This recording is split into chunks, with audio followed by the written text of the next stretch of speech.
Okay, it says I'm live. Hey, everybody. I apologize for all the technical difficulties. It says I'm live, so give me just 1 second to confirm that I actually am live. And the video is actually showing up and the audio is correct. I don't think it is. I think I fucked it up again.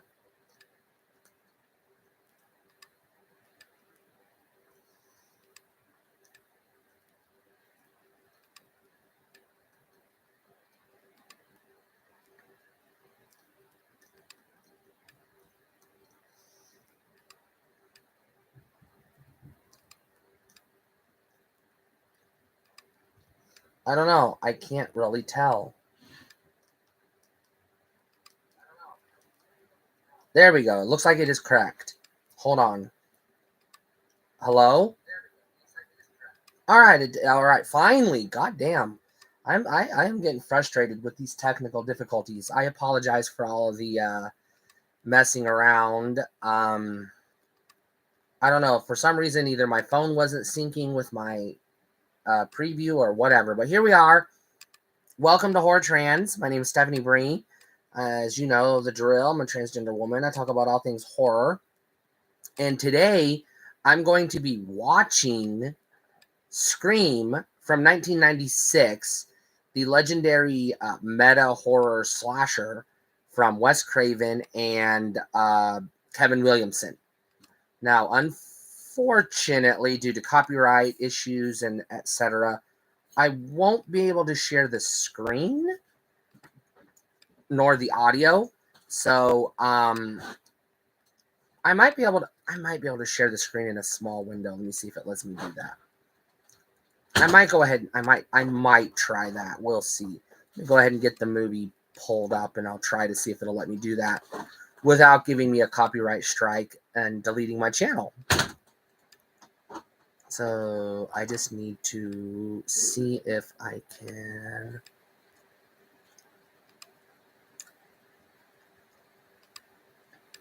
pull up the movie. So let's start with that. Let me make sure I'm still getting audio. Okay, whoa. That is loud. That is too loud. I gotta turn that down. It's okay. Calm down, buddy. My cat is flipping out and I don't know why. He needs to chill. You need to... Jesus.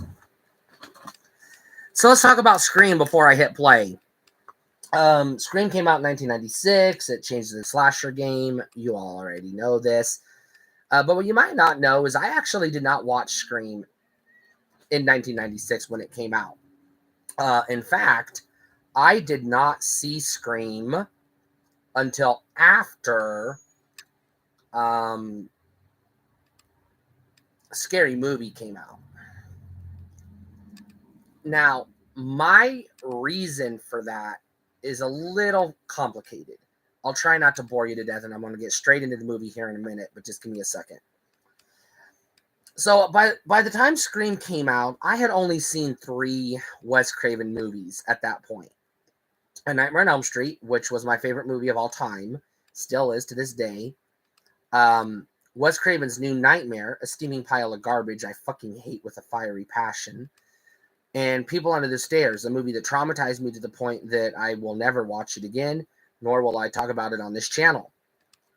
And so when I saw Wes Craven's name attached to Scream in the marketing, I was like, pass. I don't think so. I loved Elm Street, but didn't like anything else he did, so I'll just, no, thank you. And then I watched Scary Movie a few years later. It was kind of spoofing the entire Scream franchise. Excuse me, up to that point. And so I also forgot to share the stream. I'm going to do that real quick. So after watching Scary Movie, I thought, oh, this is what Scream is supposed to be. I went back and I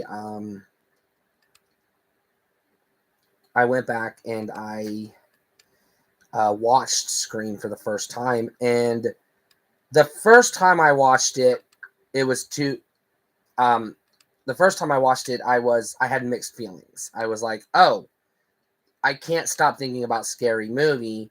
So I was laughing at things I probably wasn't supposed to laugh at, and I didn't find it that scary. So I took some time off. And when I say time off, I mean like a good decade or more before I rewatched Scream again. And this time I was actually able to appreciate it more. And I enjoyed it. I have seen it maybe uh, roughly 5 or 6 times at max in my life. Total spread out over the 20 something odd years since it came out. So, all right, it does appear as though everything is working correctly. Now I'm going to see if it will let me share my screen in a way that doesn't give me a copyright strike. Select a tab to share. Media player, share.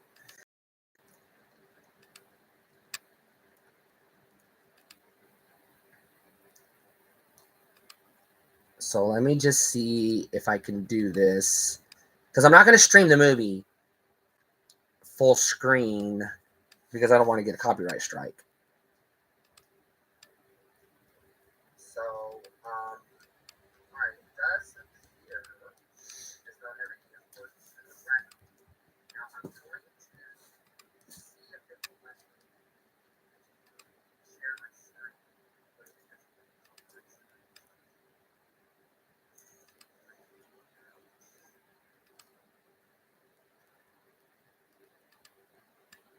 Is there a way? I don't know if there's a way to do this. Oh, okay. So I have the. Okay, if I make it smaller, maybe if I make the. No, I don't want to do that. All right, so let's sharing. That's not gonna work. All right, let's just get this shit going. I've been at this for an hour now, just about. So let's go ahead and watch Scream, 1996, Dimension Films, which unfortunately does mean we know what it means. I don't have to say it. All right. Very basic intro compared or title screen compared to what would come later in the franchise. So to that end, I commend this film for actually just cutting the bullshit and getting straight to the chase. Especially I have to shit on, was it Scream 4 or Scream 5? They call 5 Cream or whatever, that had the like 13 intros. That movie pissed me off. I was like, God damn it, when am I actually starting the movie?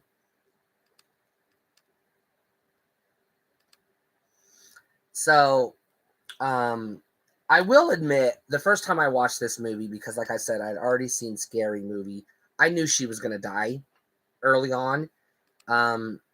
Spoilers, I guess. Eek.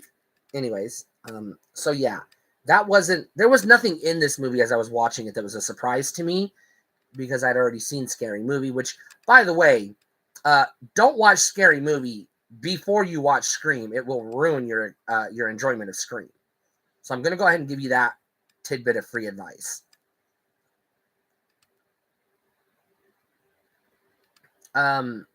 This came out the year after Drew Barrymore stole my heart in Batman Forever, the greatest Batman movie of the 80s and 90s era, and you can fight me in the comments if you want.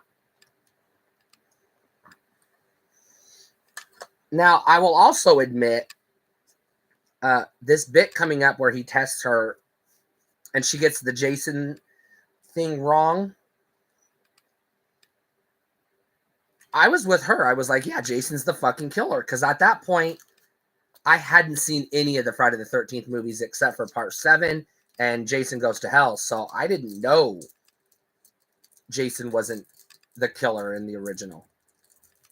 I hate that jab at the Elm Street franchise. Wes, come on, grow up. Well, he's dead, so rest in peace. But, dude, whoever wrote that line, grow the fuck up.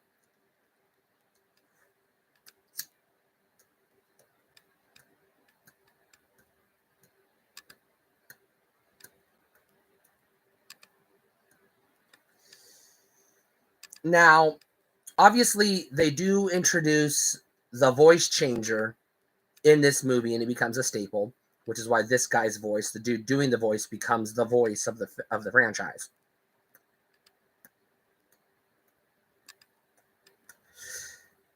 But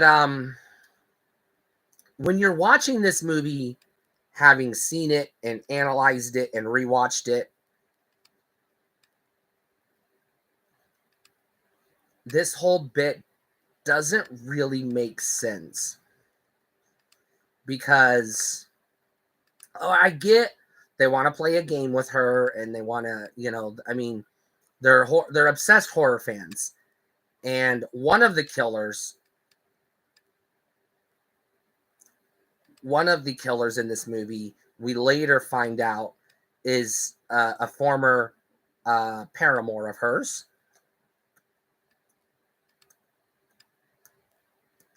And the prevailing internet theory is it was him, aka Stu, who is doing the killing in this scene.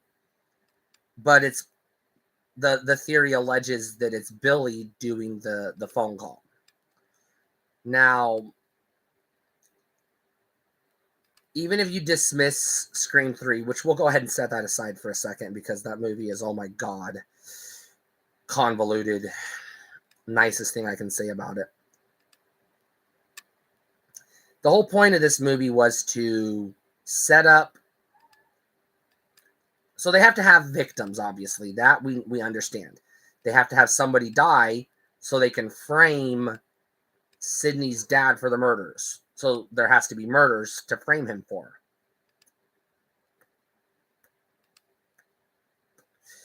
And considering that they are immature, sex-starved teenage boys, it makes sense that they would pick her, an ex-girlfriend, as one of their first victims instead of picking someone at random. Oh my God, look at that old ass TV sitting there that she's about to bump into if she ain't careful.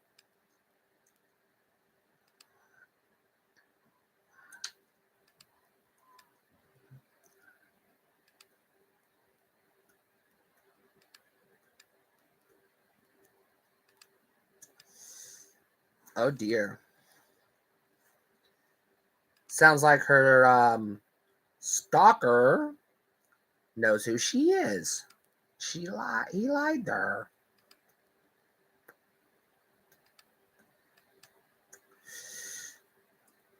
Now, I really wish I had seen this movie before Scary Movie, because then this scene would have actually been scary instead of funny. So that's my bad.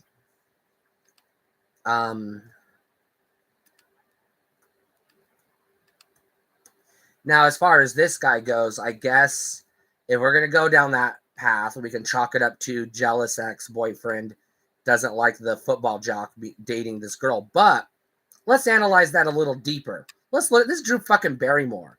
Even if this wasn't Drew Barrymore, if we just enter the reality of this film, she's fucking hot. Like, that's a really good-looking girl. Let's be real. She is way out of Stu Macher's league. She's out of Billy Loomis's league. So I don't buy that she is Stu's ex-girlfriend. I would assume that realistically what happened is one day after school, Friday night or whatever, I don't know, fucking, it's a small town, suburban city, whatever. They met. She was in line at the movies. He was in line at the movies. He said, "Hey, can I buy you a popcorn?" And they sat together, and he thought that was a date or something to that effect, where he was on a date with her, and she had no idea. Because guys do that, especially nerds, especially incels. They do that all the time. And let's just be real. Stu Macher is the poster child of an incel. However,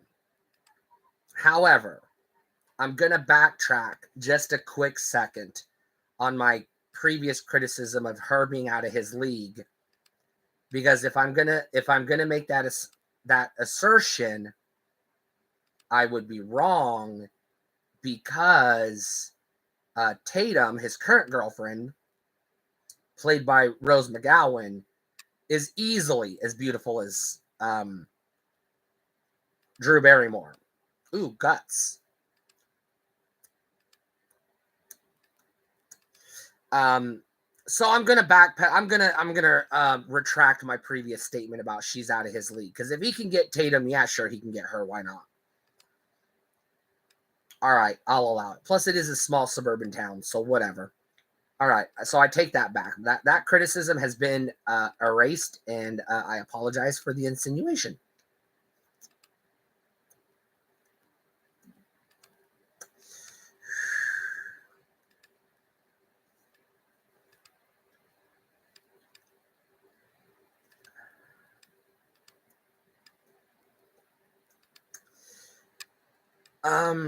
However, minor nitpick. Drew Barrymore is like mid to late 20s here. And I believe Rose McGowan is like early 20s, 21, 22.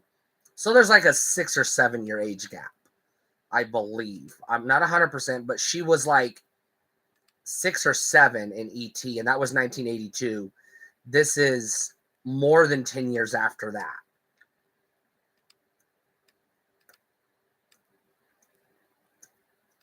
So I don't know. I guess I'd have to look it up. She could be young in this. I don't know. I don't know her exact age.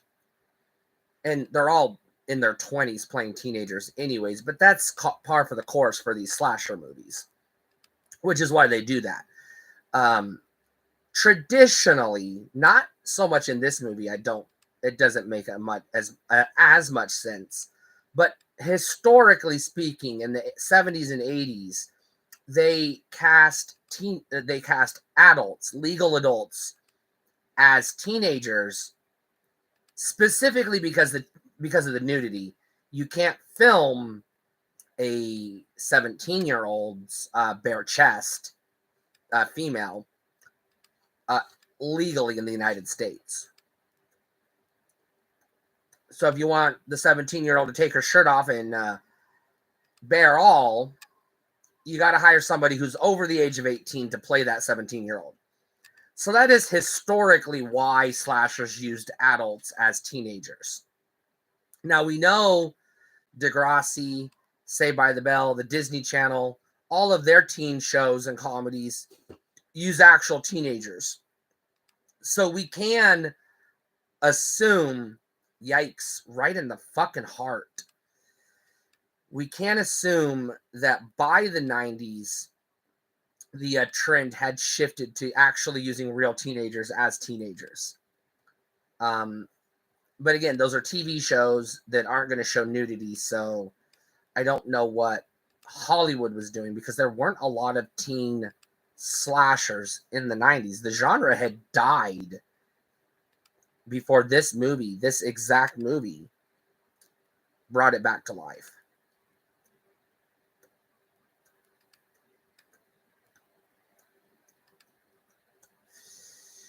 I can see why in 1996, watching this for the first time, this whole sequence would be scary to audiences in the theater at the time.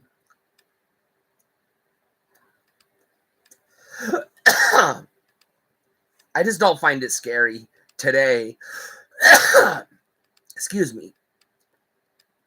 Partially because, like I said, I watched Scary Movie first, so I had that in my head. And I've seen so fucking many slashers and horror movies and scarier movies than this.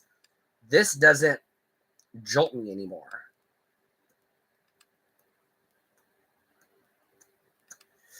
as far as cold opens go, I would argue this is one of the best cold opens in a horror movie, period. We don't talk about Hereditary. No. So we're not going to go there. The original Nightmare on Elm Street had a pretty good cold open. Jaws had a damn good cold open.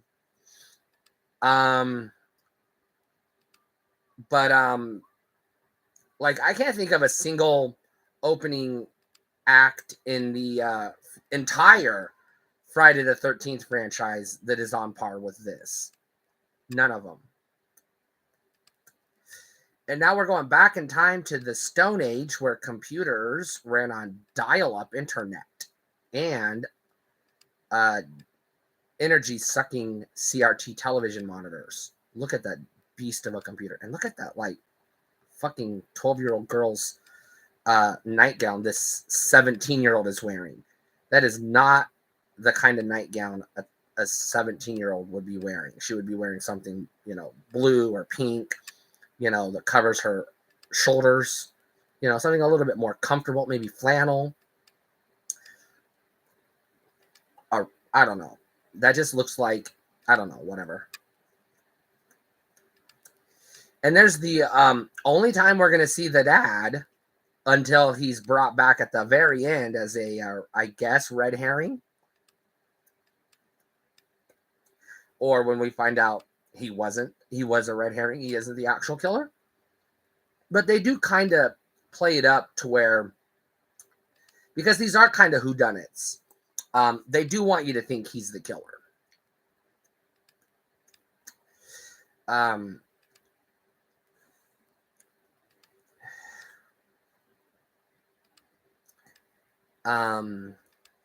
However, I should mention that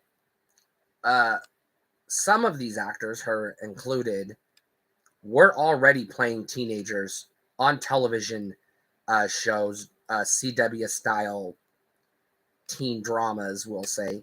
Only was the WB back then. So they were grown ass adults playing teenagers before they made this movie. So I guess, to audiences in 1996, they would have been pre-programmed to just assume these are teenagers. Now, the really funny thing is, David Arquette, who comes up here in a minute, playing Officer or Deputy Dewey, I should say. Look, that's going to piss me off. It should be Officer, not Deputy, but whatever. We're going to let it go this time. He's only like 1 or 2 years older than the rest of the cast. But he's portrayed as like a good 5 or 6 years older. Which, when you're 41, 5, 6 years isn't a big deal. But when you're 21, it is a big deal. Especially when these are supposed to be teenagers who we'll assume are 16, 17, 18 in that age range. 18 on the upper end because they are high school students. He's portrayed as a deputy police officer, which means he's at least graduated high school and gone through 2 years of community college and police academy training. So at the minimum, he would be 20 to 21, which is only 2 or 3 years older than the rest of them.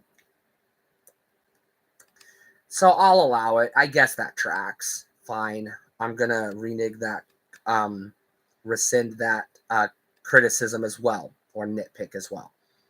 So there's going to come points in this movie I'm going to analyze it as I go along, which means I'm going to, ask questions that I don't initially have answers for. And then as I work through it, maybe I find the answer.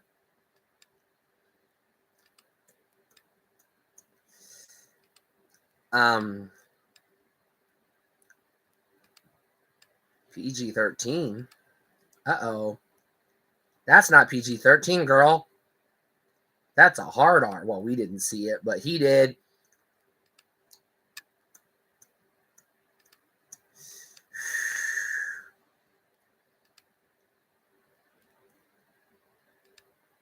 Aside from the blood, which isn't as much in this movie as in the sequels.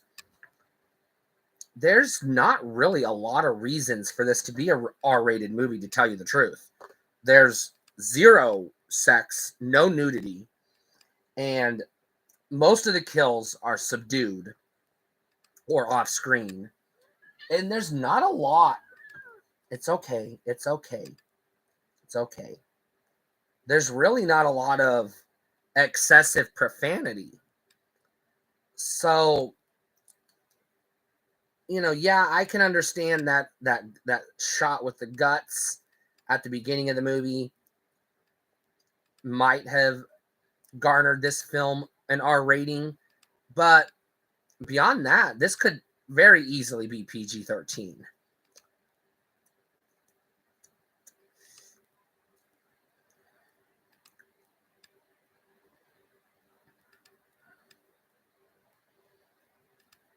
Yeah, all right. I'm gonna reassert that if Stumacher could get Tatum here, he could get Casey Beckham. She is definitely not out of his league if she's not. So there you go. We reconciled that. I can't remember what other films Rose McGowan was in besides, I think, maybe Jawbreaker. I know I've seen her in other stuff, and when I look her up on IMDb, I'm like, oh yeah, that. But I can never recall it in my memory banks for some reason.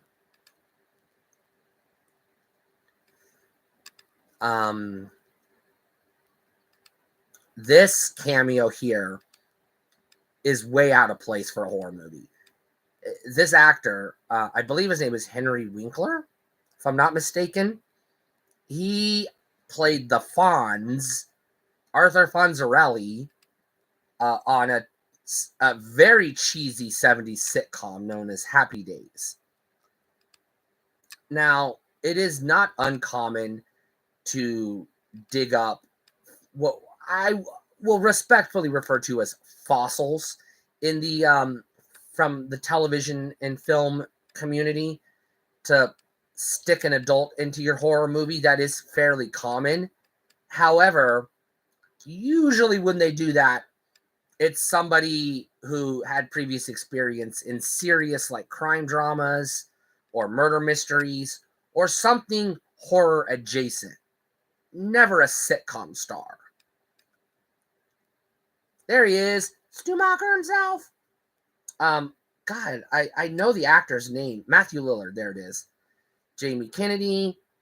He flushed his career down the toilet, but we're not going to talk about that. Matthew Lillard, though, he's had some good hits, at least in the late 80s, early 2000s. And this dude, I believe his name is Skeet Ulrich, if I'm not mistaken. And obviously Neve Campbell's a megastar. She's an A-lister, we'll give her that. I don't know if I've ever looked up Skeet Ulrich to investigate what else he's been in. Unfortunately, yes, I'm with most people. I think Randy is a legit character and an asset to this franchise. However, I wish they would have got like Elijah Wood or Seth Green to play this part, because I can't stand Jamie Kennedy. Not anything he does wrong in this movie or this franchise. But I've seen some of his later work, and my God, I can't get fucking that obnoxious, we'll just say ultra incel persona he plays in his later films out of my head. So when I don't see Randy, I see Jamie Kennedy. And to me, that does detract from the movie. It takes me out of the movie. If they had got Elijah Wood, this is way before The Lord of the Rings. This is even before The Faculty. I would have bought it. Seth Green, I probably would have been like, I love Seth Green, don't get me wrong. He's like one of my heroes, one of my idols. I would have preferred him over Jamie Kennedy. Ultimately, I still would have had issues with him playing this character. I don't know who else could have done it. Obviously I'm picking, people who resemble Jamie Kennedy, at least superficially, because that's who we have as a reference point. I mean, I could pull anybody out. I mean, it could be fucking, I don't know, Luke Perry, but he couldn't pull this shit off.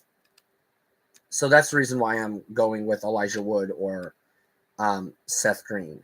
I would have preferred if they're gonna dig up a fossil for the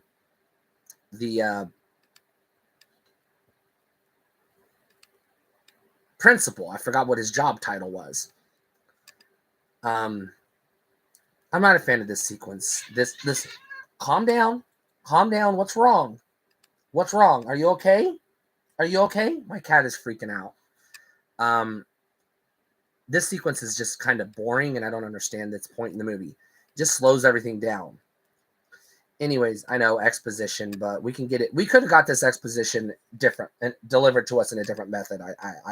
I would assert. But anyways, let's just pass that up. If I was recasting the principal, I would have picked fucking Tom Atkins, or I don't know. John Saxon was still alive at the time.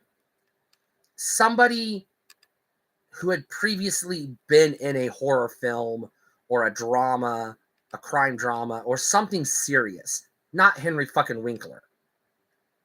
That takes me out of the movie more than Jamie Kennedy does, because he's literally a comedian.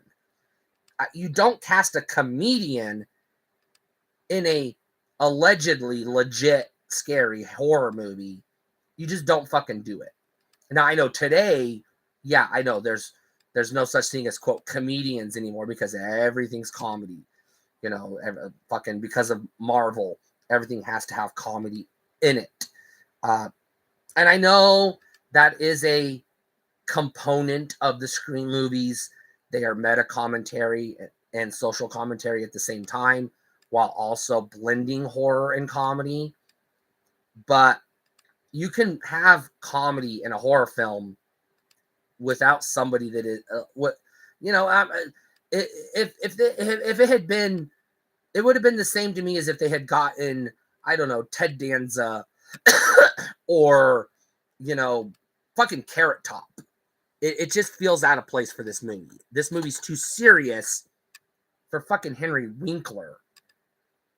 I just don't buy it. So that's my biggest gripe with this movie. So if I was recasting, I would have gotten almost anybody else for the Henry Winkler character. And I would have loved to see Elijah Wood or maybe Seth Green take on the role of Randy. Neve Campbell is perfect in this movie. Rose McGowan is perfect in this movie.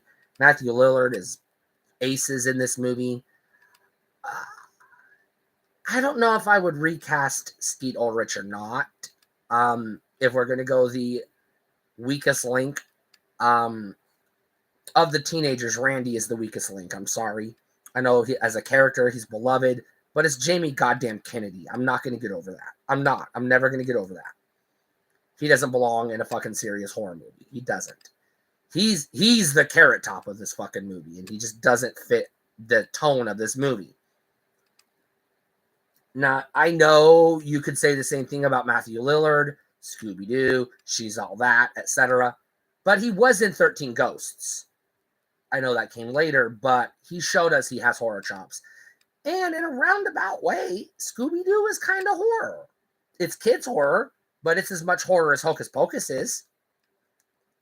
Or Beetlejuice. So, I'll allow it. You know what I'm saying? If, in an alternate universe, Neve Campbell couldn't do this movie because she was busy or wanted too much money or just didn't want to be in a horror movie, the obvious choice to replace her would have been Jennifer Love Hewitt, who would rip off Scream a year later with I Know What You Did Last Summer. But seeing how she handled I Know What You Did Last Summer and fucked it up with I Still Know What You Did Last Summer, I'm glad that in this case they picked Neve Campbell instead of fucking Jennifer Love Hewitt. I have no problems with Jennifer Love Hewitt. I love Can't Hardly Wait, one of my favorite movies of all time, and I really love I Know What You Did Last Summer, but there's a reason I'm watching this and not that. I'm going to nitpick this, but I'd be poking fucking holes in that movie. I love I Know What You Did Last Summer, but I can't in good conscience defend it as good of a movie as this. This is a legit blockbuster. I Know What You Did Last Summer is a goddamn B movie. I love B movies, but let's just call it what it is. It's not on the same level as this. You're picking your nose, bitch. Or pretending to pick your nose.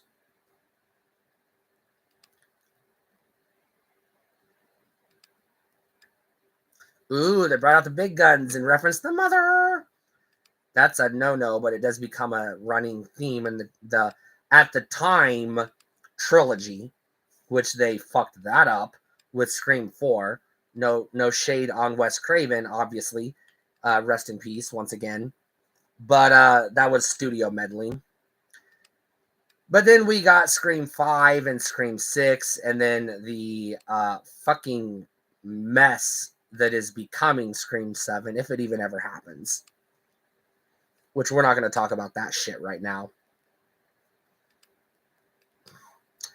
Now, as a character, and as they quote, final girl, I do like Sidney Prescott as a character because she really does fight back, and she does more or less the smart thing, running up the stairs right after she got done making fun of bimbos who run up the stairs is tongue-in-cheek, but that's the whole point of the movie.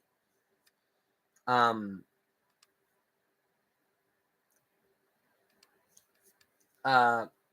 this sequence, even after seeing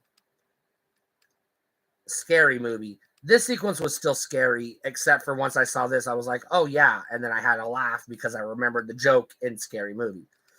And then that jump scare, which this franchise is known for its jump scares, so let's call that out as well. I think it relies more on jump scares than even the Halloween franchise does, which is obnoxious in its own right with the jump scares.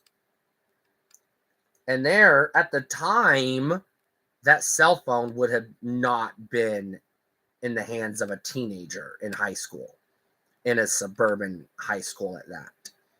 Unless his dad is the mayor or the president of, like, the local car dealership, and he's got like 6 car lots spread out around the county. But I'm not going to nitpick on that. I'll mention story beats that don't make sense as they come up, but I want to kind of focus more on the scares, the kills, and right now the cast. So we've made it up cast wise up to Dewey. Should be Officer Dewey, but it's Deputy Dewey. I did a whole video bitching about that like not too long ago. So I'm not going to dig that up again. But I love Dewey.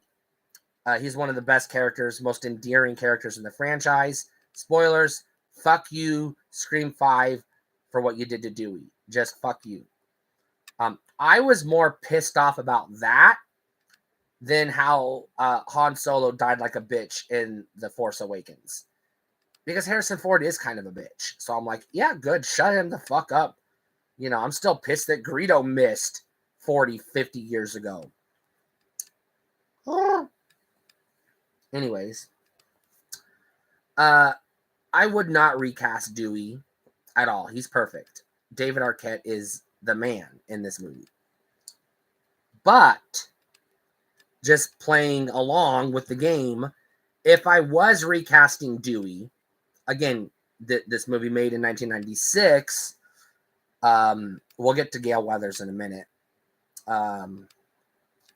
I will say David Schwimmer, let's go back to the Friendswell, could have done a Dewey. Not a good Dewey, but he could have pulled it off. Um, you know what?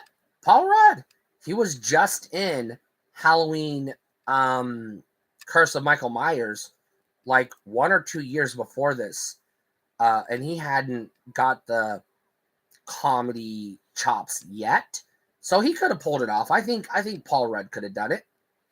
I don't know if he was on the scene yet, but Justin Long could have played a good Dewey. I would have been fine with that. So yeah, this movie could have had a different Dewey, and depending on who they got, could have worked. Maybe not as well, but still could have worked. Now let's go back to Gale Weathers for just a second. Obviously, Courtney Cox is amazing as Gale Weathers. She is Gale Weathers. We love her as Gale Weathers. But let's just pretend for 1 second they had cast somebody else from that era of that caliber. Now, she was already an A-list megastar from her appearance on Friends. She was like 3.5 seasons deep into Friends by the time this movie came out. So she was already a fucking household name. So if you're going to replace her, you have to get another household name of that caliber. The obvious choice would be Jodie Foster, because she had already done Silence of the Lambs, and she's got acting chops and Oscars to prove it. But Jodie Foster's too serious for a movie like this. I don't think she would have done it. And in the alternate universe where she would have done it, let's just pretend, she would not have pulled it off, because this movie, yeah, it's serious at times, and it's got the drama at times, but it's not on the same caliber as Silence of the Lambs. I don't think she could have. Let's just say it like this. She's too high caliber for this movie. She couldn't have brought herself down to this movie's level, if that makes sense. Again, not trashing the movie. I'm just saying, on the level of prestige, Silence of the Lambs is a 50, and this is like a 17. Prestige among horror movies, but outside of horror, this is not a prestige film. Silence of the Lambs is not just a prestige film, but also a legitimate prestige horror film. We don't say that other phrase. You're not going to hear me say it. You're waiting for me to say it. I ain't going to say it, but yeah, we'll use the word prestige instead. So I'm going to cross Jodie Foster off the list because she would have ruined this movie. So let's just toss her out the window. She was not a viable option. Helen Hunt had previously done a pseudo horror movie with Twister the year before this. She's a little older than Gale Weathers. She also, coming from a television sitcom, she's got ties to comedy. But again, Gale Weathers is also coming off of a television sitcom. So again, I'm backpedaling on my previous criticism of Henry Winkler being in this film. So I have to take that back. Because if I'm going to give you the main star of like the most popular sitcom to ever grace television, then I have to give you the main star of the most popular sitcom of the 70s. So, all right, that's a fair parallel. So if we're going to look at sitcom stars, let's not look at prestige actors or actresses. Let's look at sitcom stars of the 90s. She shows up in Scream 2 as Billy Loomis's mother, but Laurie Metcalf could have pulled it off. She could have been a good Gale Weathers. It would have been a totally different take on the character, but she would have definitely pulled off the bitch you want to punch in the face, but she wouldn't have pulled off the redeeming values that Gale has later on. So it overall wouldn't have worked. Boom, right in the face. Kenny is such a minor character. I'm not even going to recast him because, who would you get? I don't, fucking any random person off the back lot.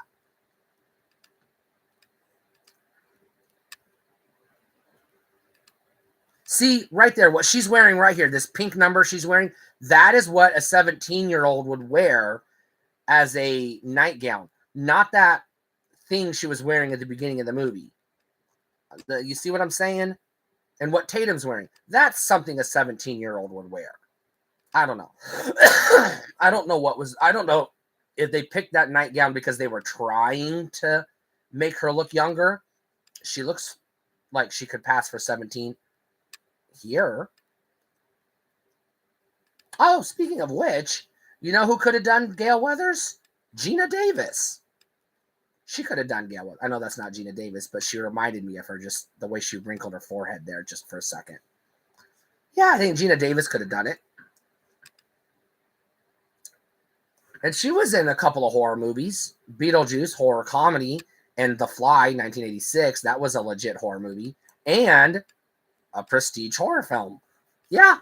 Okay. Gina Davis could have been Gale Weathers. I'm going to put my stamp on it. I don't think there are any other major significant characters in this film. I think that's like the main cast. The sheriff is the sheriff. You don't fucking anybody with a beard and a mustache or a gray hair and a mustache can be the sheriff. There's no acting required to be an asshole pig. So we'll just brush that aside. The random teachers are always played by, behind the scenes people as cameos in these horror films. So yeah, that's to be expected. Cotton Weary? God, I forgot the actor's name.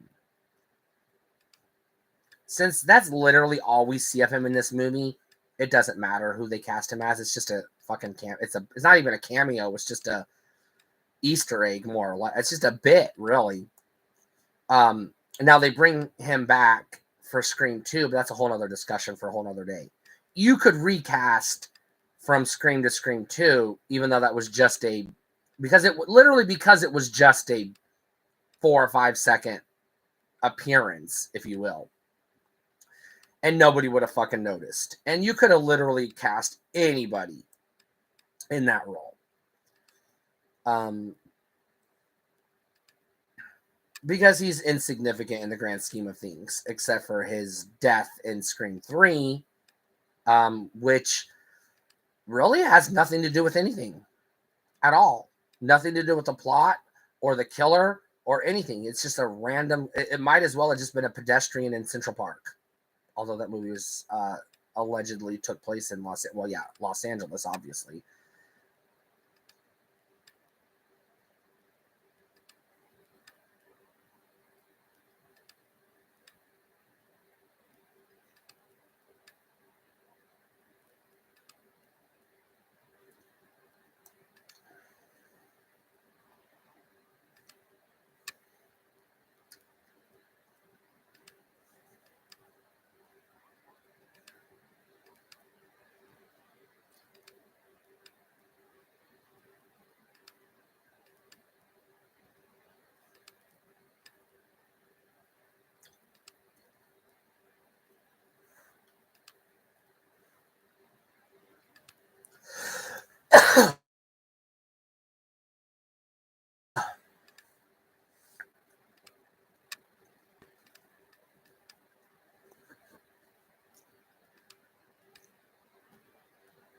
Ooh, that's a serious allegation, girl.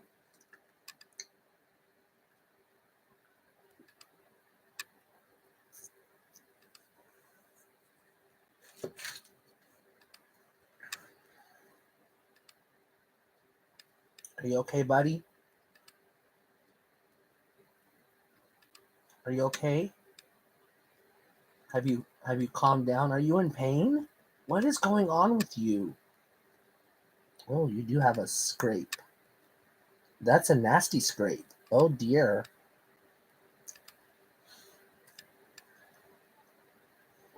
Now, you can forgive Sidney Prescott for falsely accusing Cotton for everything because she was a teenager. She's emotional. She just lost her mom. That's a lot to take in. But she doesn't really reconcile with Cotton.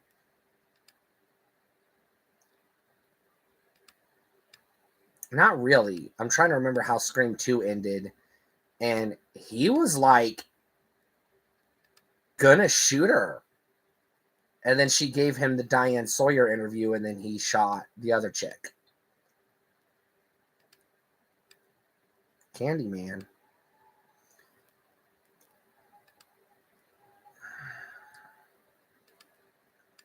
So I'm running out of gas. And there's another at least 45 minutes left to this film. So if I go quiet, I apologize. I'll do my best to keep commentating. But I might run out of stuff to commentate on. Partially because this movie's been discussed to death. And I really don't know why I picked it. I wanted to watch it. Actually, I wanted to watch it for a Patreon bonus commentary. But I usually like to reserve that for like either fun B movies or like proper slashers of the 80s. You know, Friday the 13th, Nightmare on Elm Street, fucking Sleepaway Camp, something like that.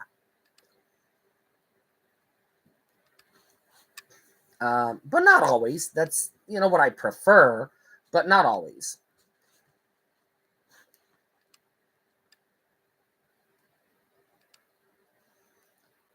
He is kind of a scumbag here. She's basically saying, my mother was murdered a year ago today, and he's like, get over it.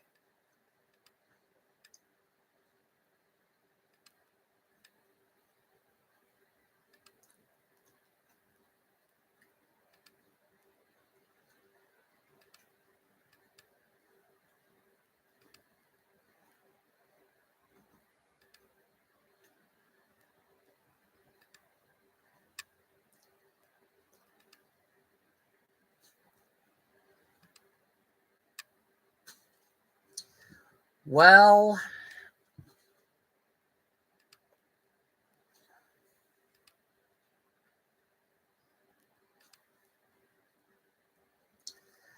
I'm not going to tackle the logistics of who was the killer in which scene. Buddy, are you okay?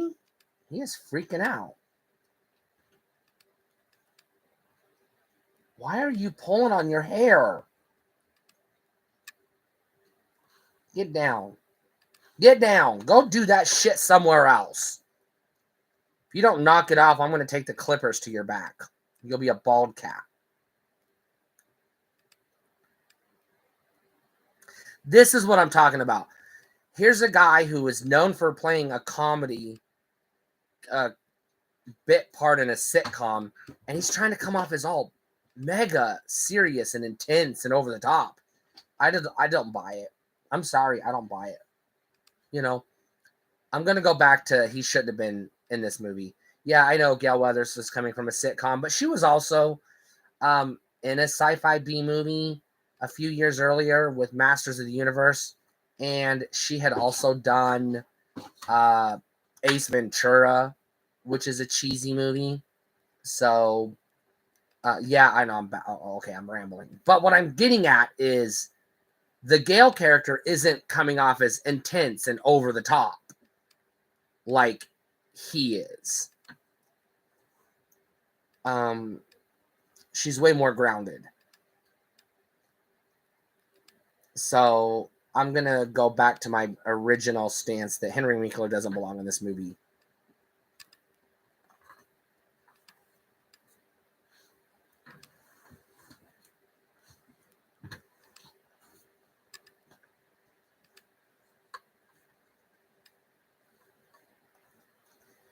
This whole monologue is bullshit.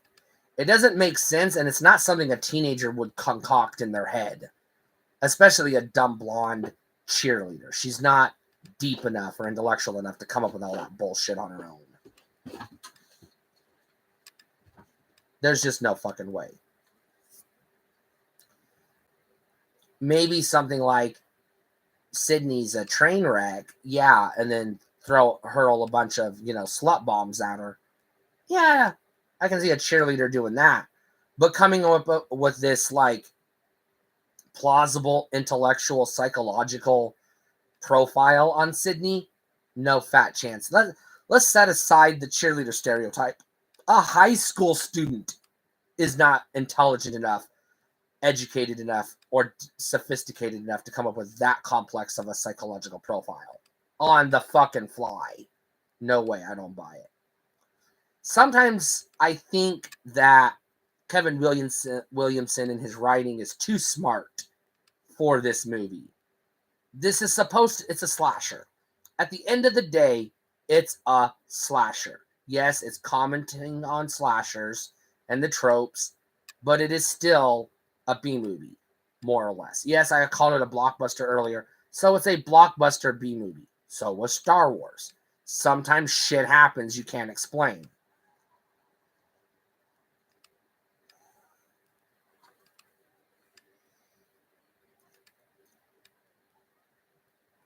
Now,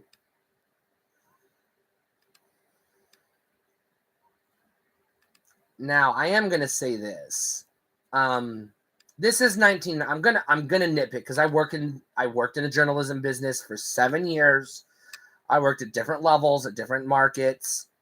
I worked in the Dallas market area. I studied journalism in college, so I'm gonna say this.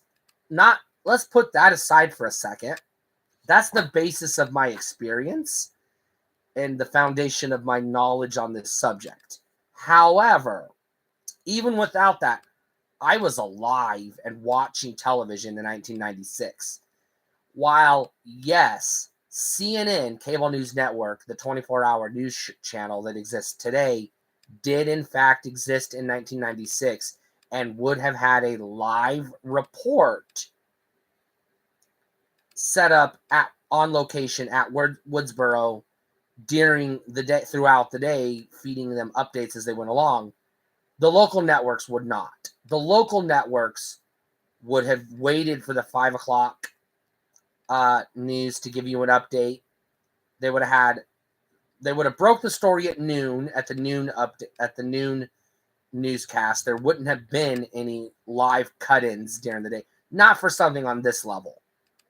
You know, the president getting assassinated or 9/11 or something like that, yes. But not a teen was murdered last night. They're not going to fucking go all 24 cutting into the fucking what would it have been? The Price is Right. They're not going to cut into The Price is Right for a newscast telling you that local teenager was stabbed to death last night. You can wait till noon during the newscast. If you need an update, you can wait till 5 p.m. If that's not enough, wait till the 10 p.m. evening cast. That's all you're getting from the local news. These are based on these call letters. These are all local news. None of these are cable news. First of all, CNN was the only cable news network in 1996. There might have been headline news. Maybe there might have been CNBC, which was not news. It was like business news, but there was no Fox News yet. There was no Court TV yet. There was nobody that would have covered this case live, wall to wall. Nobody. Not even CNN would. CNN would probably do cut-ins every hour at most. What we saw, and the reason why I'm nitpicking about this, is that reporter showing the mask and everything, and Sydney going at home, sitting on the couch watching the newscast. Now, I'll pause for a second on the Sydney thing. We don't know what time of day it was, so that could have been the 5 p.m. newscast the night before. Fair enough. But that reporter was doing a live newscast, and based on what we're seeing, that was taking place afternoon, probably between 1 and 2 p.m. in the day, not at the 12 o'clock noon newscast, where they would have been doing a live update. The reason why I nitpick about that is I'm always going to nitpick whenever they get news reporters wrong, or television news wrong, or newspapers wrong in movies, because I worked in the business, I studied it, I have a passion for it. I don't like these. Now that I'm going to comment on that in just a second. Let's put a pin in it. I don't like the use of the wide angle lens in this movie. I'm okay with it being a widescreen presentation, you know, 1.85 or 2.351 or whatever the fuck it is. I'm okay with that, but film it using a standard lens and then crop it as needed. Like that's the industry standard in Hollywood. That's what you do. You use a wide angle lens for an action movie, not this kind of movie. This is basically a teen drama with some blood and guts, more or less. Kind of a whodunit. But again, it's essentially, they didn't know this was going to be a big hit, and this was not a massive budget movie. So this is to the studio making it a B movie.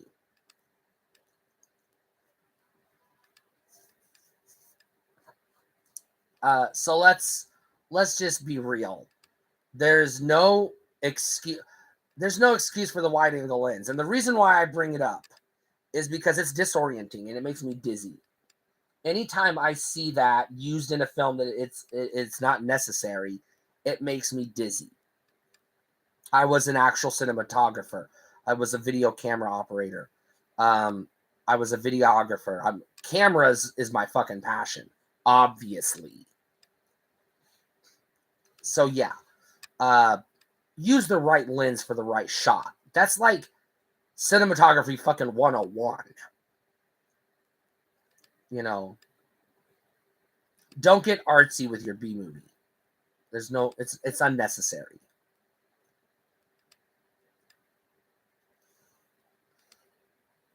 I forgot how much of the movie Tatum was in, because in my mind I was always like, why was she a character? She was like killed in like the first half of the movie, but she really wasn't.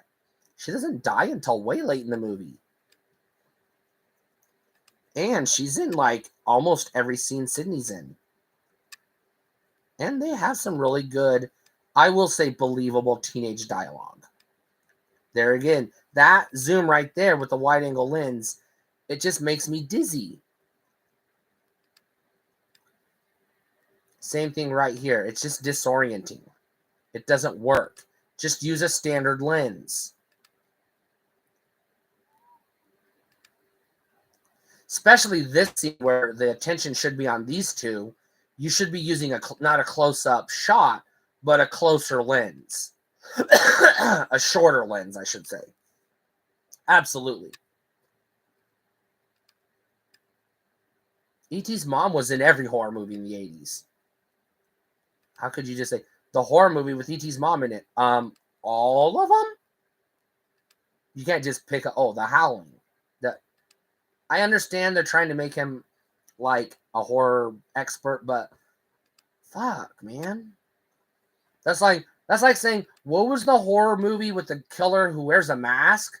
Oh, Halloween. It could have been Friday the 13th. It could have been Scream. There's 100 other movies it could have been. You need more info. Yep.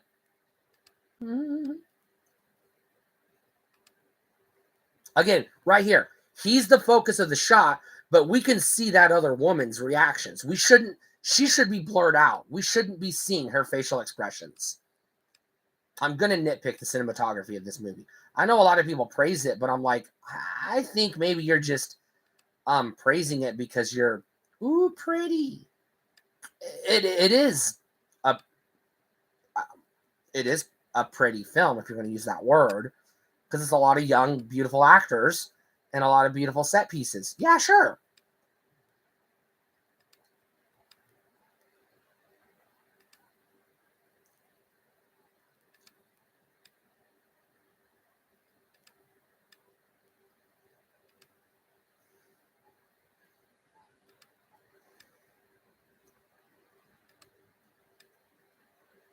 Now that shot just a second ago of the crowd, that is when you use a wide angle lens.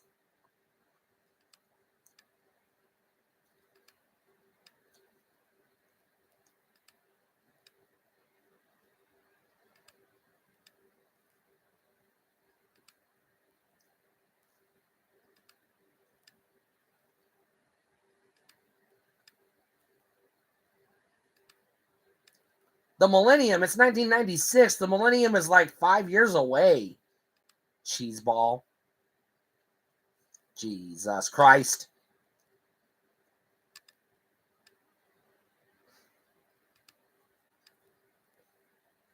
Closed due to the curfew. There's the infamous, and I'm going to call it infamous song, that keeps popping up in these movies, even though it's like way the fuck out of place for a horror movie. Whoever was in charge of the music in this movie, I'm sorry. I hope your career ended after this movie because you fucking dropped the goddamn ball. I don't give a fuck what any loser out there on the other internet says. This song does not belong in a fucking slasher movie. It needs to either be like, intense synth melodies or orchestral. One or the other. Not fucking hillbilly music. The only time you use hillbilly music in a slasher movie is if it's literally the Texas Chainsaw Massacre or The Hills Have Eyes and there's actual hillbillies in the movie. I know they're maybe, I guess, trying to insinuate Deputy Doofus here, Dewey, is a hillbilly or a simpleton, perhaps? I don't know. What's the insinuation? But I don't like the music, how it's used in this movie. Now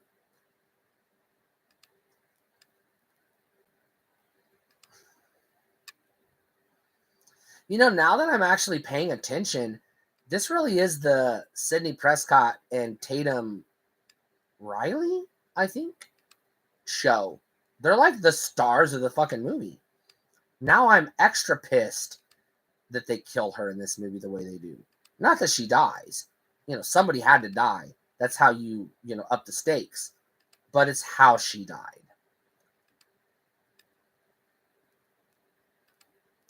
And we got Officer or Deputy Doofus again, eating a snow cone or ice cream cone or whatever the fuck it is. I don't eat frozen treats, so I don't know the difference.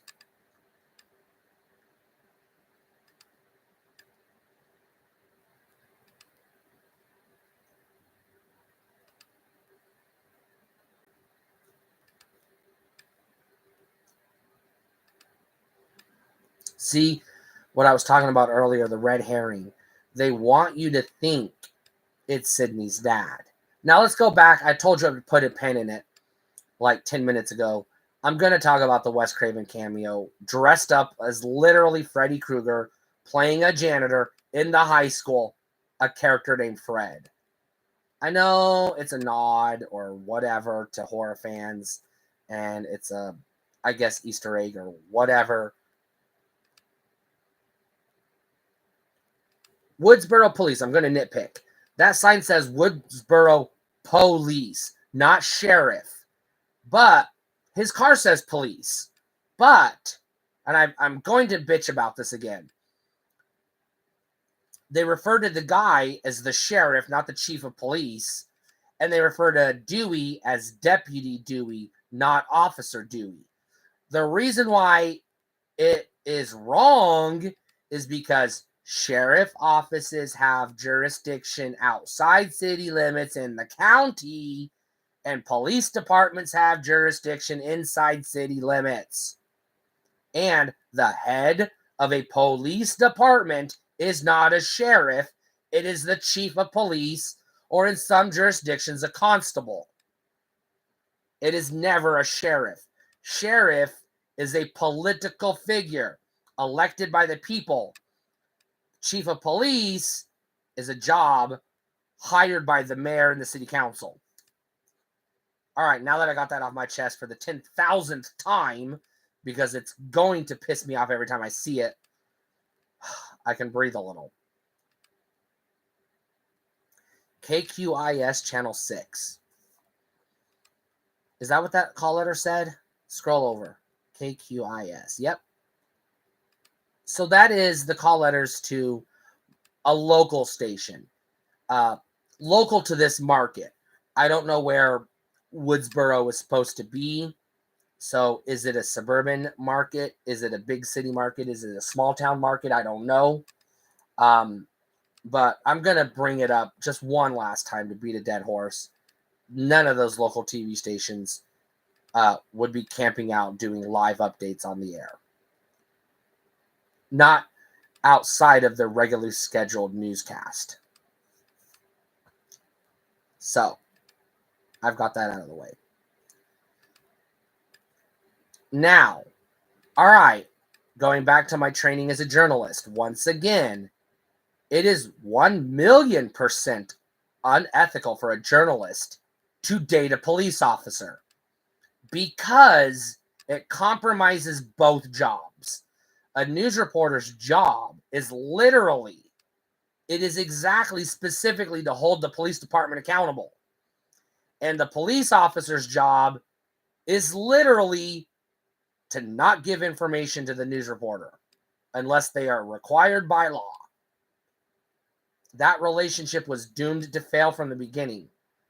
I know this because when I was at work, news reporter, I had a friend who was a police officer, and at work, we were enemies. And that was our job, to be enemies. It was like, dude, you're not telling me what I need to know. Come on, give me the shit.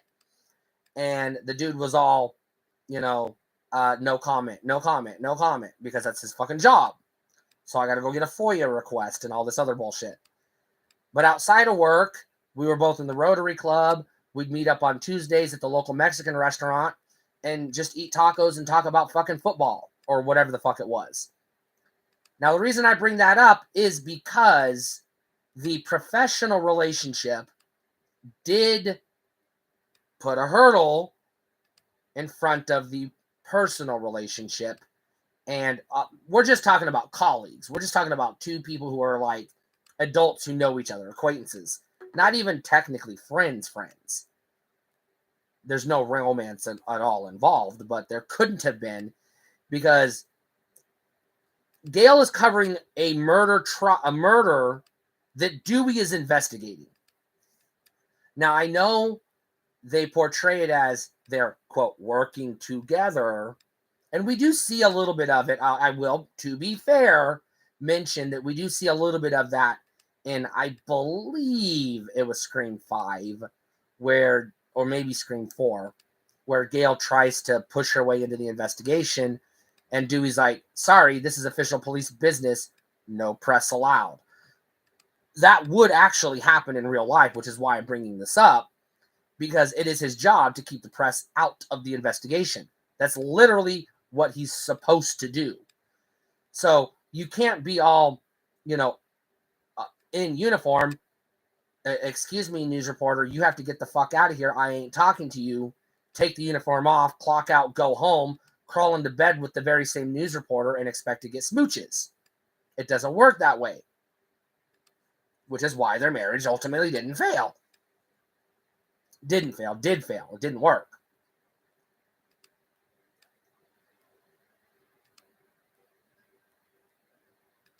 Now, this is the scene that I guess is where most people point to as the comedy, air quotes, of the film.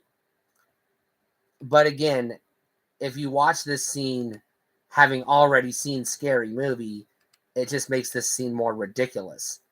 So I can't get in the mindset of what this would have been like as a serious horror movie, because it is supposed to be a serious horror movie, but the way she's acting is not how you would act if there's a killer on the goddamn loose.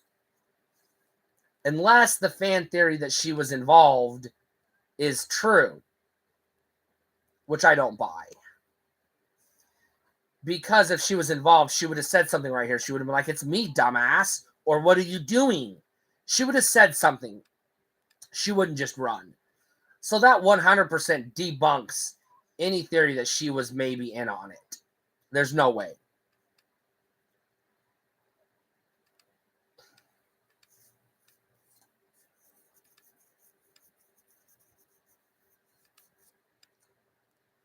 I don't like this death. I don't like it at all. Now, I don't give a shit about the logistics or how unrealistic it is. I just think it's lame.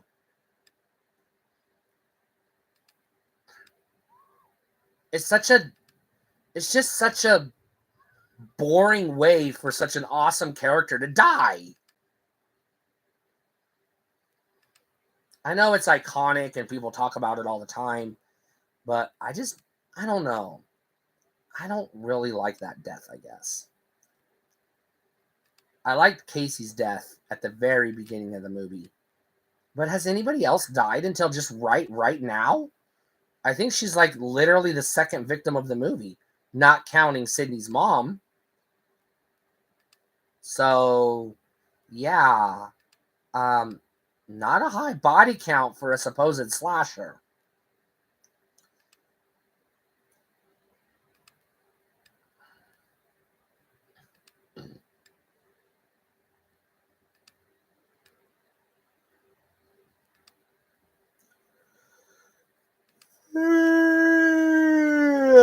I told you I was going to run out of gas eventually. So I do apologize for that.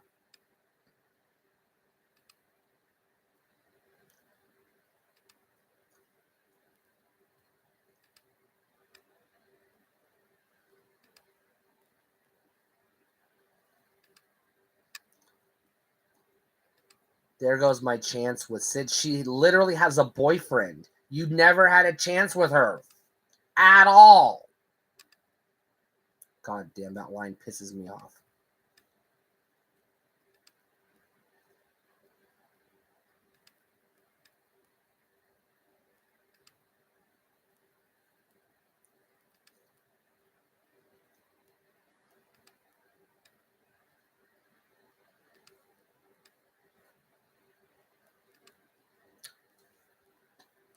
Okay.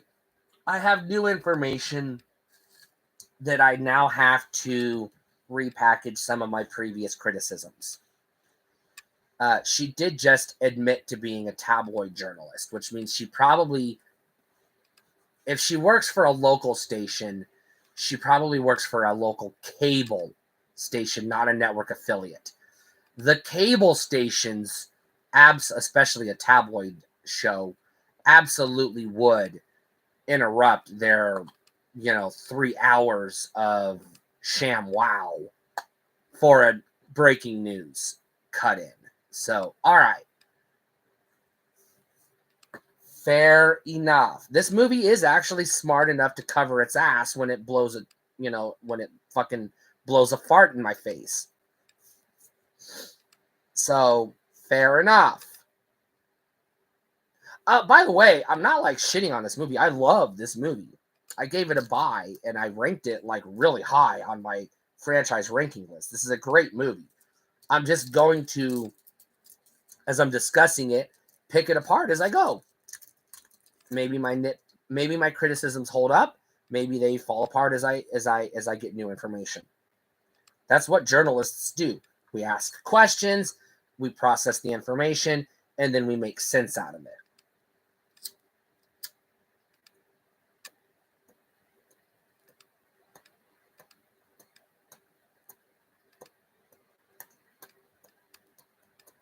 Now, all right.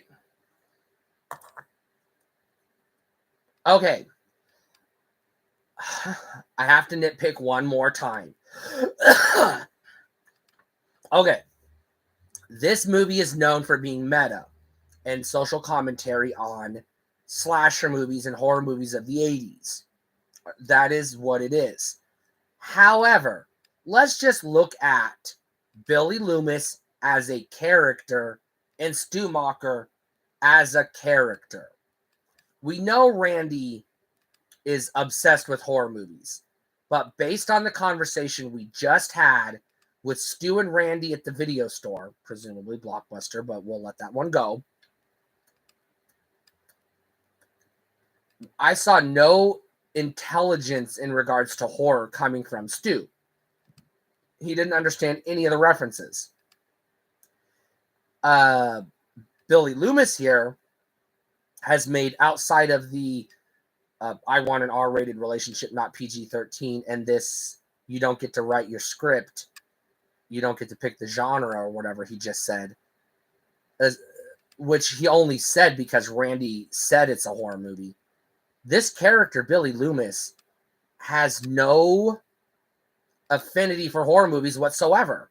No knowledge, so why are they both framing it as a horror movie and making the meta commentary when they're not horror movie nuts? They're not movie club geeks. Randy absolutely is.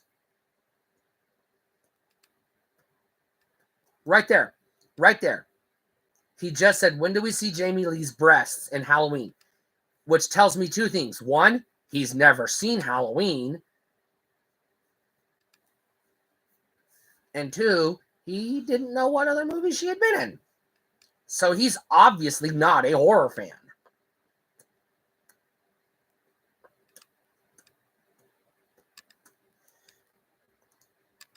This whole meta thing would have only made sense had Randy been one of the killers.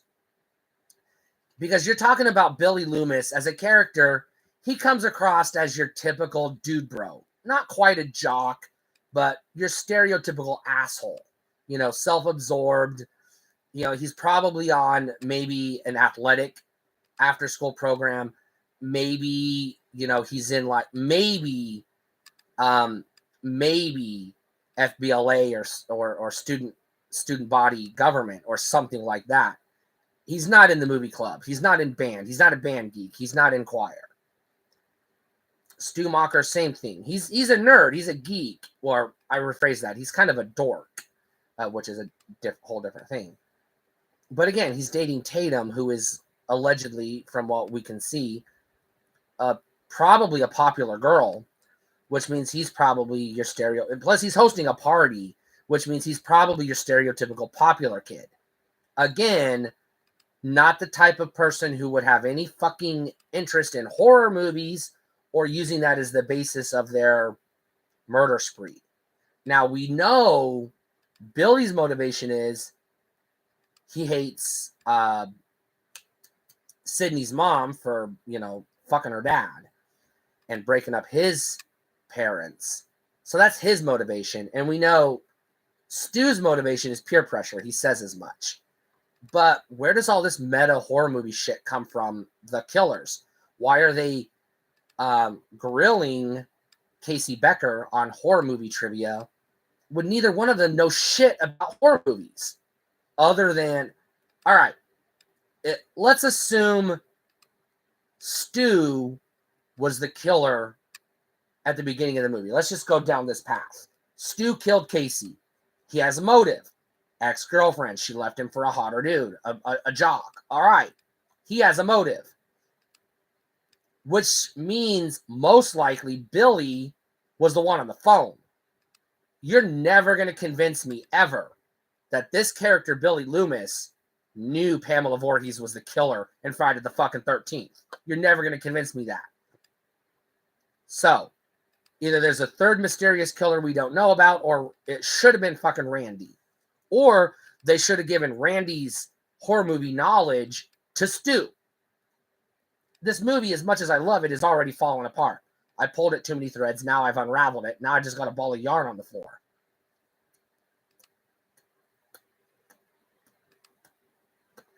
And I think that goes back to Kevin Williamson's writing. He's just too smart for this type of movie. He really is. Which bites him in the ass because this is something he didn't think about because he was too wrapped up in writing this awesome dialogue about horror movies and all these references and Easter eggs and everything. He didn't logically think, would this character who doesn't know Jamie Lee Curtis doesn't get naked in Halloween would also know Pamela Voorhees was the killer in Friday the 13th? No. He's not a horror fan. He wouldn't have known. He wouldn't know shit about horror movies. And Billy Loomis comes across as a guy who the only thing he knows about horror movies is some of them have tits. That's probably it. He's probably never seen any horror movie in his life outside of maybe on a Halloween, at a Halloween party like this. And I mean Halloween like the holiday Halloween, not the film, not a watch party of the Halloween films is what I'm trying to say. Although this isn't even Halloween. This is just There was a murder yesterday. They canceled school today. Let's go have a party in the woods for some reason. I don't fucking know.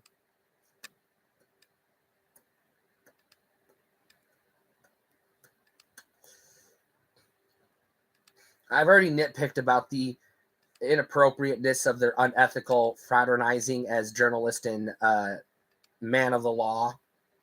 So I'm going to let that one go for now because I've already spelled out my issues with that. Because not only is it unethical, in some jurisdictions it's illegal. You really can't, because the cops have information they cannot give to the journalist.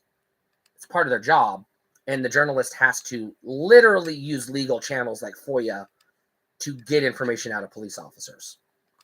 So I'm not buying their romance. But I will buy their failed marriage. So meet me. I'll meet them in the middle. Their romance it was always doomed to fail. But I've already harped on that enough. My cat is freaking out again, and I don't know what the hell is wrong with him. And now the movie gets serious again all of a sudden, after 30 minutes of comedy, or attempts at comedy, I will say. And now we're back to the CW all of a sudden.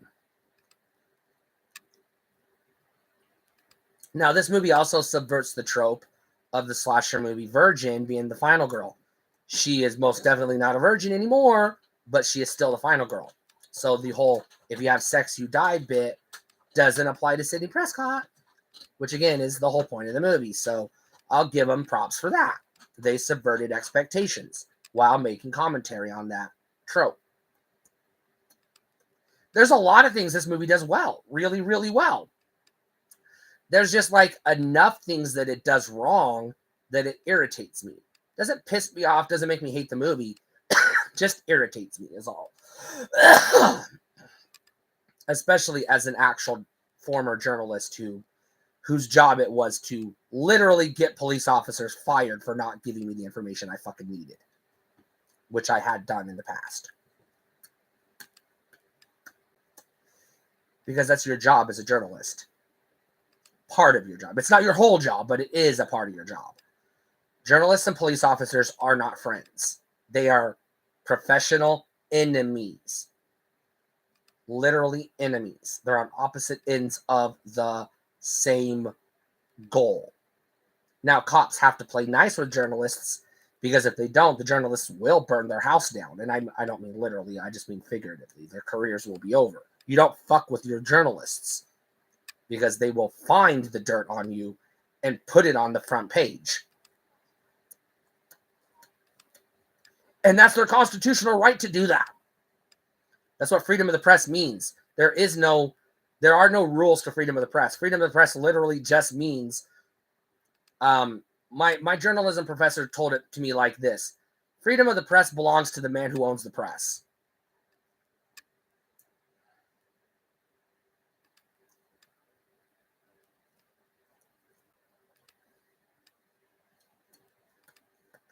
Now, this franchise is famous for its chase scenes. And this is our, fourth chase scene in the movie already? So they're setting up a precedent for a franchise that hasn't even become a franchise at the time they were filming and writing this. Which I think is incredible foresight on their part, knowing the strength of Wes Craven and what he created previously. So kudos to the filmmakers for recognizing they knew they had gold on their hands. They absolutely did. It's always a crapshoot, you know. You could check all the boxes and your movie can still be a bomb. So, yeah. Give the filmmakers credit for that. This is a genuinely scary, intense, frightening sequence of events right here. Oh, God, I cringe every time I see that. God, that has to hurt. And I know realistically she just broke 3 of her, whatever they're called, spinal things, vertebrae or whatever. But it's a movie, so I'll give it a free pass. Although she fell much farther than the twin did in Friday the 13th Part 4, the final chapter, who I assert survived that movie because of this movie. Because if she can fall that far and not die, that twin could have fallen and not died also. Except I think we see her body later, and she is mentioned in the body count in the next movie. So, god damn it. We're not talking about the fucking assholes that made the Friday the 13th movies, because they are not as intelligent as Kevin Williamson or Wes Craven. So we're not even going to go there.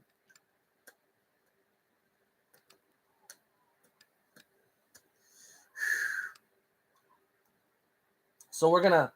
Oh, we got some comments finally.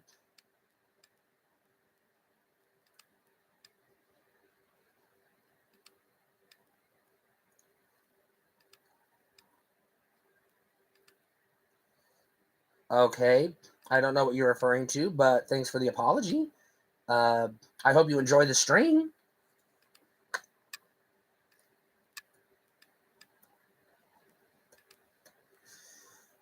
Now, I wasn't counting the F-bombs in this movie, but again, I've already brought up the fact that aside from the opening gutting in the very, very beginning, there's not enough gore or sex in this movie to get an R rating. I'm sorry. It's just, this is too PG-13 for me. There's just not enough. There's no fucking bad language at all. I think they said bitch like 3 times and that's it.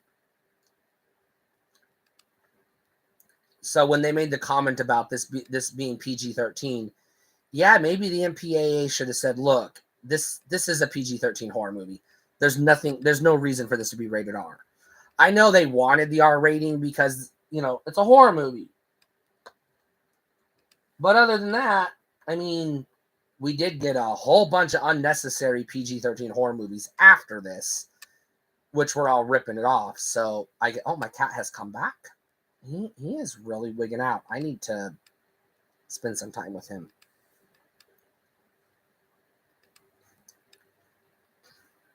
It's okay, buddy. Calm down. Go ahead and calm down. It's okay. I got you. You can lie down on my lap and just relax. It's okay. It's okay. It's okay. Now I'm gonna stop talking for a minute. I want to pay attention to the monologues here, because I'm fishing for clues to if either of these assholes know what the fuck they're talking about in regards to horror movies. So I'll keep commentating as I see things.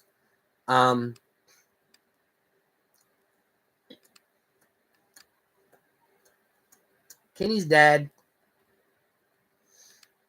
That could have been a reference to South Park, but I don't think South Park was out yet. Maybe South Park they killed Kenny Bit from this movie.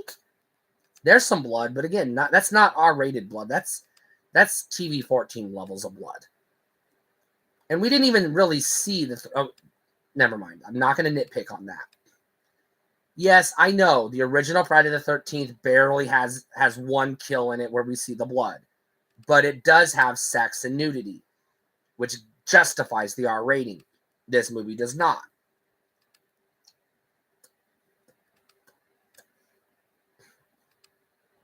I know that's supposed to be blood, but you can't really tell that it's blood. I guess you kind of can, but still, I mean, I don't know. I'm not going to nitpick about that. Yeah, I apologize. I was looking at the chat.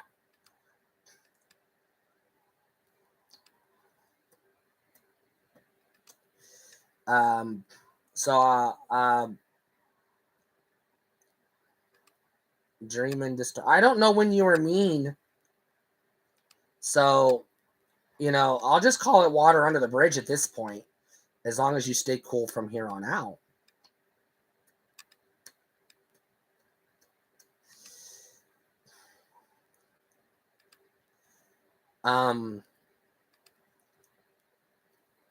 So now we're coming up to the infamous monologue scene. And one of the 10,000 fake out Dewey deaths, where I guess originally Dewey was supposed to die in this movie. But he tested so popular, I guess, with either audiences or somebody on the crew or whoever decided, nah, keep him alive, I guess. And then they finally.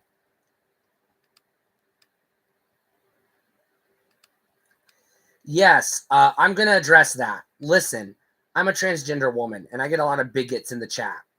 If I don't set it up to keep the bigots away, I'm spending the entire time moderating the chat, and I don't have time for that. I can't watch the movie and moderate the chat at the same time.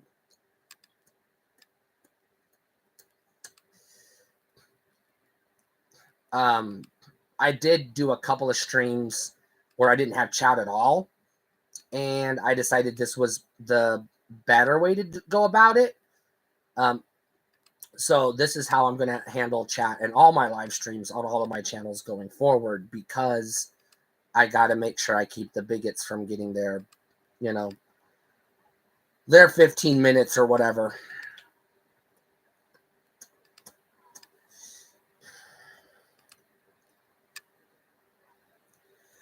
EJ, thanks for watching and tuning in.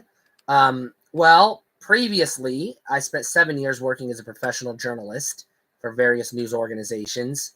But because COVID wiped out most of those jobs and made it even more competitive than it already was, I am currently working basically as a caregiver for disabled adults. But I'm not going to get into the.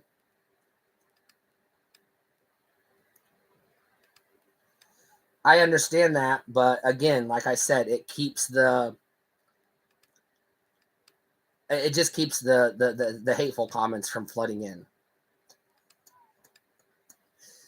I might try a less restrictive, maybe like a 20-second delay or something like that.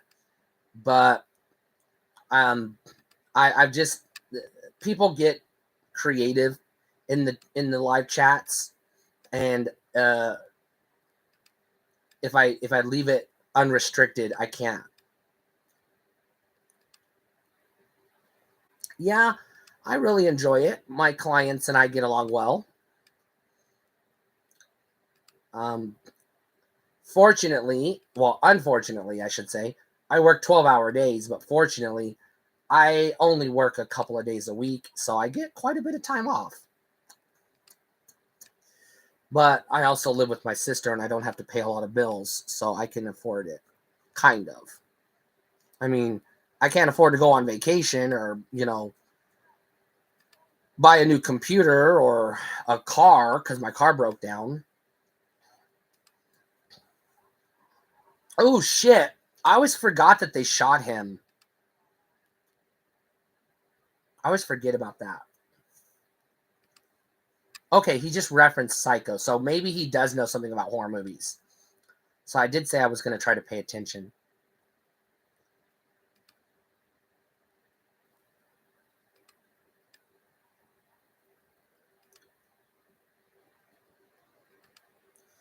Okay, so I am going to once again reevaluate my previous criticism of Billy Loomis as the killer, because apparently he does have knowledge of deep cuts in horror movies. I'm still suspicious of Stu, though.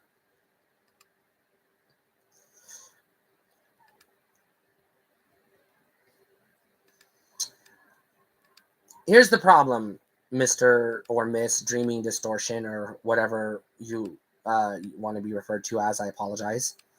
Here's the thing. People throw slurs in the chat, and they throw them so fast I can't moderate them. And I'm not going to go back to doing it that way ever again. So I respect your views, and I apologize for the restricted behavior. I just have to do it to protect the chat, because I'm an LGBTQ woman and there are too many bigots out there. I've done too many live streams where I had to end the stream early because I couldn't stop moderating the chat. So I've tried to make it as fair as I can. but I'm still experimenting, so I might try a less restrictive approach. Right now, I believe it's 60-second delay. I might try a 20-second delay in a future stream and see how that works. Because I can kind of spot the bigots that are going to be making the comments,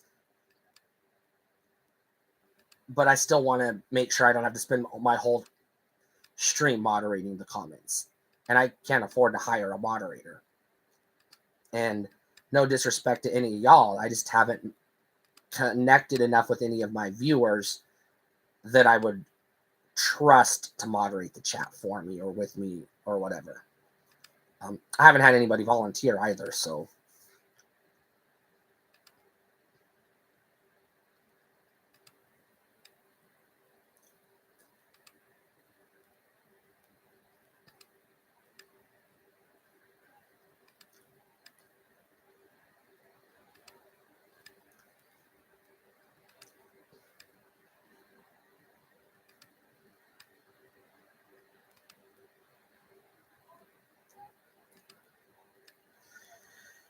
Now, this is what I was talking about earlier about Matthew Lillard dialing it up to like 13 on a scale of 1 to 10, which is one of, I will admit, the highlights of the movie. This movie, I would say, is a roller coaster, not just because, it's a thrill ride, it's got highs and lows, but it's also a roller coaster in quality. Like, it's like, oh yeah, this is really well. And then 3 minutes later, I'm like, this is really dumb.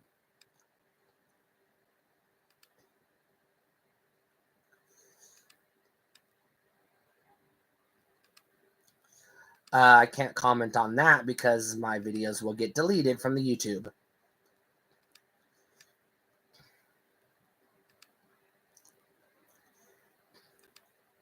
I'm not even allowed to say what I'm smoking technically. Because if I do, my videos get flagged.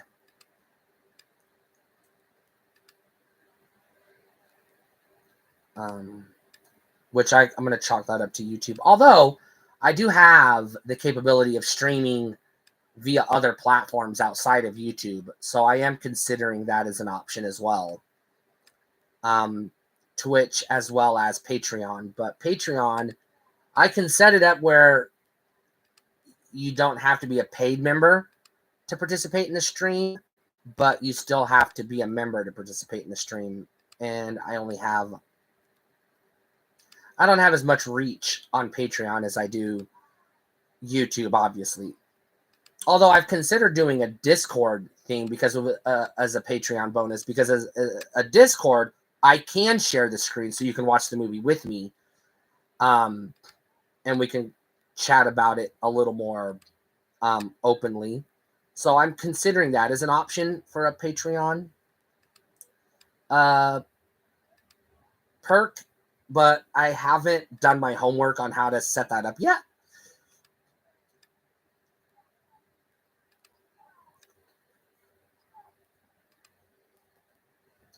I think it's funny he's saying these days you got to have a sequel when the 90s, most of your horror movies that came out in the 90s didn't get sequels or were legacy sequels of dead franchises that were on life support.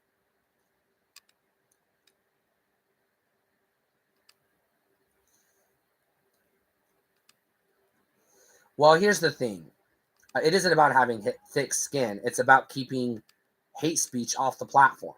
Because if I allow the hate comments in the chat, my channel will get deleted. It is against YouTube's policy. I can't allow hate speech in the chat.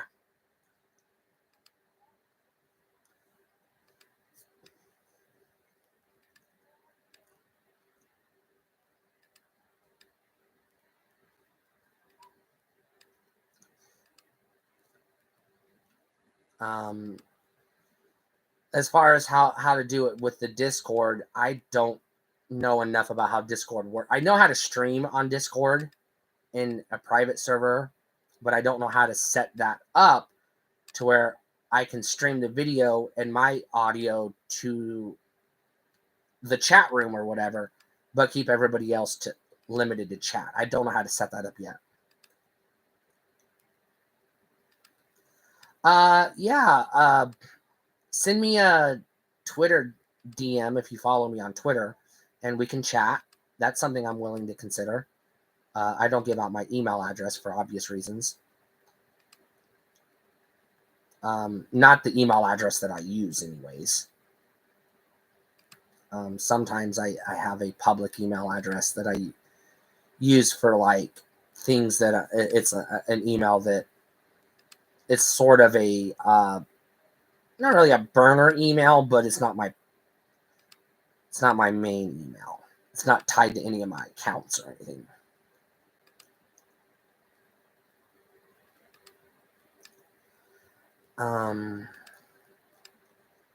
I would definitely be willing to go through the process of doing it if people were willing to, sign up. Which, by the way, the Patreon is only $1 a month. I have other tiers, but those are just for, if you're feeling generous, you can pick a higher tier. But all content that I produce is available at the $1 tier. So if I did a Discord, it would only be $1 a month.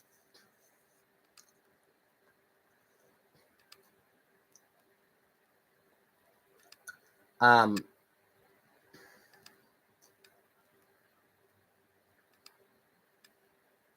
going to go back to the movie for just a second, keeping an eye on the chat. I am going to assert that the fan theory that Stu survives this movie is Bupkis, and he's dead right here. I mean, if he doesn't get in an ambulance in like 30 seconds, he's already dead, whether the TV falls on him or not. So I am still trying to figure out how to use the OBS, because I'd like to be able to put the movie in a small window in the corner, because I've seen other YouTubers do that and get away with it. So that's something I'd like to try, because I want people to be able to watch the movie with me when I do these. That would be, awesome.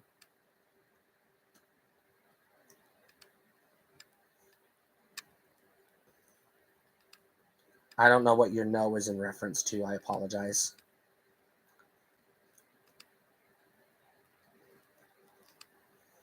Ooh, he just got stabbed. Yikes. There goes Billy. He down.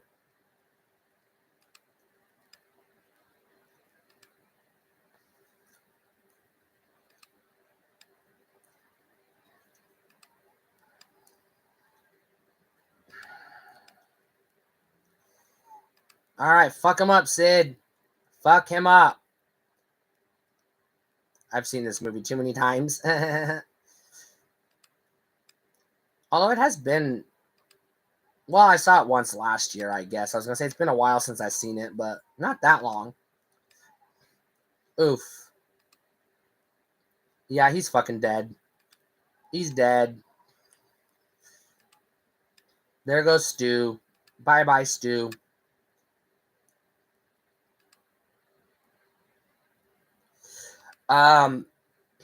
Okay, so Twitter.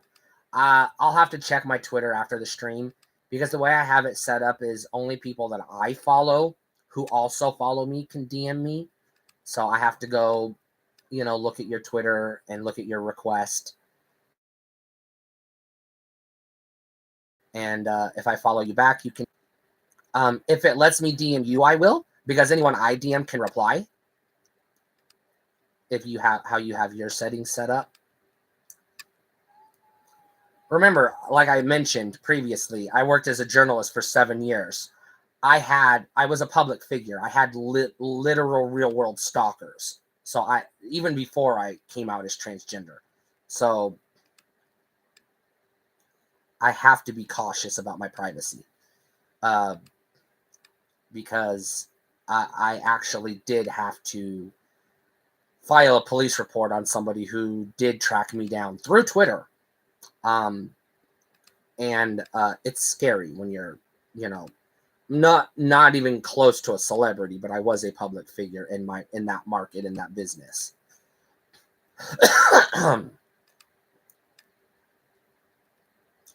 So that's why I have my Twitter set up the way it is.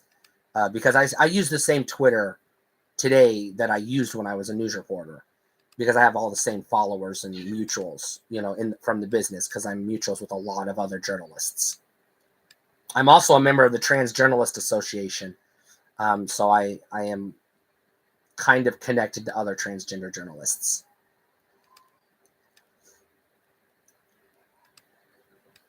Well, yeah, but also I've been dealing with it since 1980, however old I was when I realized I was trans. I mean, there's a lot of hate out there. I mean, my girlfriend is, we'll just say, not white, and she deals with she's also LGBT, so she deals with a lot of hate too. No, I don't tell people where I worked, because you could look up my dead name that way. Because I transitioned after I left the news business. Long story short, my boss wouldn't let me transition if I wanted to keep my job, because I was a public figure and they knew who people in the community knew who I was. It was in Texas. It was a very conservative market, and they just didn't want the, whoever, moms of TikTok, libs of TikTok, or whatever they're called, whatever hate group was out there, whatever they're called, showing up at our doorstep. So they respectfully said, we can't stop you from transitioning, and we can't fire you for being trans, but we hired X, and if you change your name, you're not X anymore. And that's pretty much how it went down, more or less. So I went to work at a different news outlet that didn't care, where I was not a news reporter anymore. I was a television producer for a while. But there's more to the story than that, so I don't want to paint a bad picture. I just want to say I was not able to transition in that market. But I worked at mostly local news outlets, television, internet sites, and newspapers. I worked professionally on the payroll at 3 different newspapers and 3 different TV stations in different markets. All right, so now we're at the credits. The movie is over.